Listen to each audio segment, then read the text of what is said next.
ఈరోజైతే మనం ట్రెండింగ్గా పైన చూపించిన విధంగా ఫోటో అయితే ఎలా ఎడిట్ చేయాలో చూసేద్దాం. ముందుగా అయితే మనం ఇన్షాట్ యాప్ అనేది ఓపెన్ చేసుకోవాలి.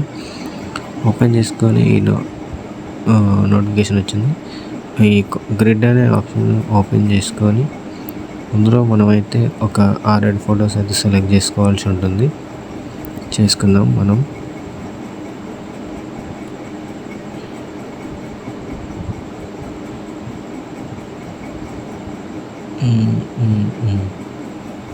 ఆరైతే పర్ఫెక్ట్గా ఉంటాయి అనుకుంటున్నా. ఒకటి తీసేద్దాం.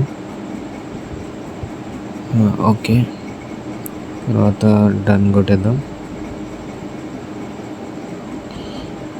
రైట్స్కి స్క్రోల్ చేస్తే ఇక్కడ మనకి స్టిక్కర్ అనే ఆప్షన్ అనేది వచ్చింది కదా, దాని మీద క్లిక్ చేద్దాం.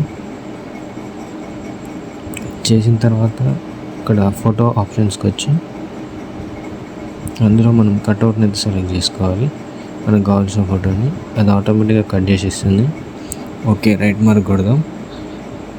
ఆ ప్లేసింగ్ అనేది కరెక్ట్గా సెట్ చేసుకొని మనమైతే లైన్ తీసుకుందాం. ఈ వైట్ లైన్ అనేది సైజుని బట్టి తీసుకోవచ్చు. తీసుకునేసాం, యూనిక్గా ఉంటుంది కొద్దిగా. తర్వాత వచ్చేసరికి మనం టెక్స్ట్ యాడ్ చేద్దాం. టెక్స్ట్ ఆప్షన్ మీద టైప్ కొడదాం. ఓకే, వచ్చింది.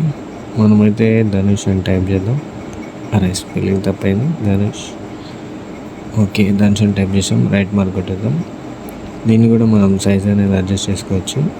క్రాస్ కానీ పెద్దగా చిన్నగా కానీ చేసుకొని కరెక్ట్గా మనం సైజ్ చూసుకుందాం. తీసుకొని ఓకే కొట్టేద్దాం. ఓకే, ఇదైతే డన్ అయిపోయింది. మనం దీనికి ఒక ఫేమస్ సాంగ్ కానీ అండ్ విత్ క్యాప్షన్ పెట్టేస్తే పర్ఫెక్ట్గా సూపర్గా ఉంటుంది. Thank you.